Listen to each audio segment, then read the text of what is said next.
Bismillahirrahmanirrahim. Assalamualaikum warahmatullahi wabarakatuh. Alhamdulillah, senang sekali saya kembali bisa menyapa sahabatku semuanya. Saya berdoa semoga Anda dalam keadaan sehat walafiat, bahagia bersama dengan keluarga yang Anda cintai, dan selalu bersemangat untuk memperbaiki diri Anda. Saya berterima kasih karena Anda sudah berkunjung ke channel saya ini.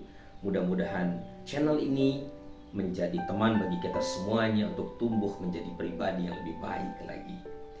Sahabatku yang berbahagia, setiap tanggal 12 November kita memperingati satu hari yang istimewa, yaitu Hari Ayah. Bagi saya menjadi ayah itu memiliki 3 makna. Yang pertama, menjadi ayah adalah sebuah rahmat, sebuah karunia yang Allah limpahkan dalam kehidupan kita. Betapa tidak, ketika kita menikah, tentu kita berharap dari pernikahan tersebut hadirlah buah hati yang melanjutkan kehidupan kita. Saya mengenal banyak orang yang mendambakan buah hati. Berpuluh-puluh tahun mereka menantikannya, namun Allah belum mengizinkannya. Dan seringkali mereka menangis manakala menginginkan hal tersebut hadir dalam kehidupan mereka. Sementara kita yang sudah Allah berikan buah hati kadang tidak menyadari hal tersebut. Bayangkan, ketika di alam rahim sebelum anak kita lahir itu terjadi kompetisi yang luar biasa. Dari ratusan juta sel sperma yang berlomba-lomba menuju sel telur, sebagian besar itu mati, kandas dalam perjalanannya. Dan hanya ada beberapa yang sampai ke dinding rahim. Dan dari beberapa tersebut, hanya ada satu yang menyatu dengan sel telur. Dan yang satu itu tidak lain dan tidak bukan adalah anak kita. Nah, karena itulah ketika buah hati kita hadir di hadapan kita dalam kehidupan kita, maka mestinya kita memandangnya sebuah karunia yang Allah limpahkan dalam kehidupan kita. Yang kedua, bagi saya menjadi ayah itu adalah sebuah amanah.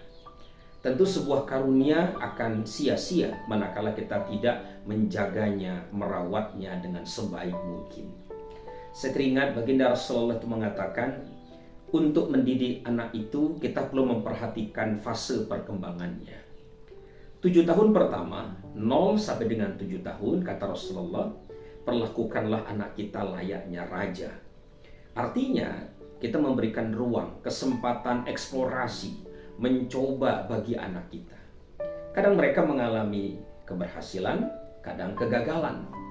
Tetapi Allah dengan segala rahman dan rahimnya itu membangun semangat belajar pada anak kita. Para psikolog menyebutnya sebagai global learning. Anak kita layaknya spons. Mereka menyerap berbagai pengalaman yang ada di sekeliling mereka. Mereka mencoba berjalan, jatuh, bangun, akhirnya bisa berjalan. Mereka belajar naik sepeda, kembali jatuh bangun, dan seterusnya. Akhirnya mereka pun bisa naik sepeda. Nah, fase inilah kita sebagai ayah, kita sebagai ibu tentu harus belajar bagaimana memberikan ruang yang bebas bagi anak kita agar dia bertumbuh menjadi pribadi yang bersemangat untuk belajar. Fase kedua adalah fase 7 tahun berikutnya. 7 tahun sampai dengan 14 tahun.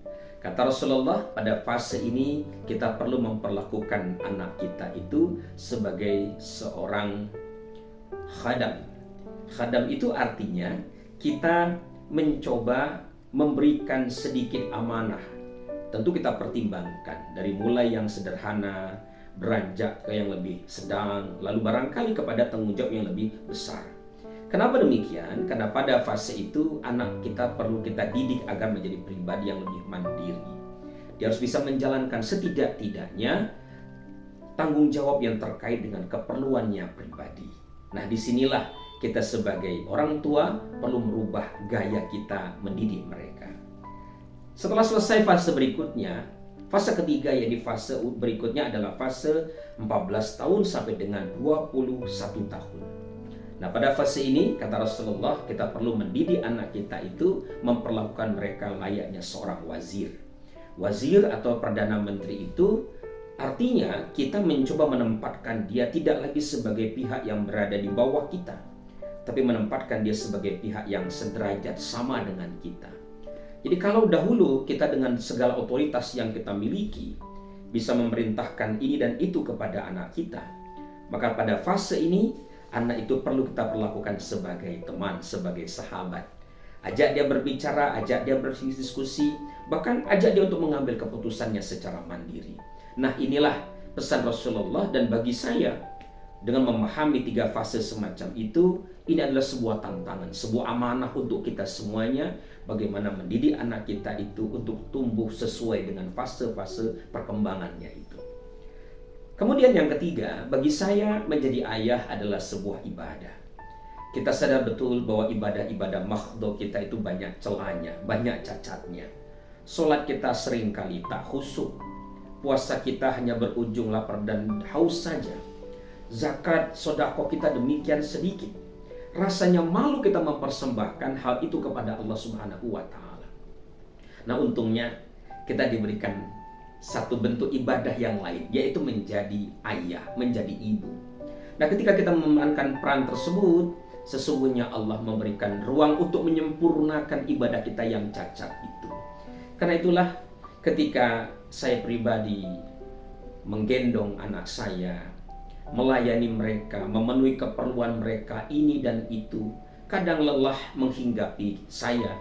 Namun saya sadar betul bahwa itu adalah salah satu bentuk ibadah yang saya lakukan kepada Allah, agar ibadah yang tadi tidak sempurna Allah tutupi dengan ibadah sebagai orang tua, sebagai seorang ayah. Nah, selamat merayakan Hari Ayah. Mudah-mudahan kita semuanya menjadi ayah teladan, ayah terbaik, ayah yang senantiasa dicintai, dirindukan oleh buah hati kita. Terima kasih. Wassalamualaikum warahmatullahi wabarakatuh.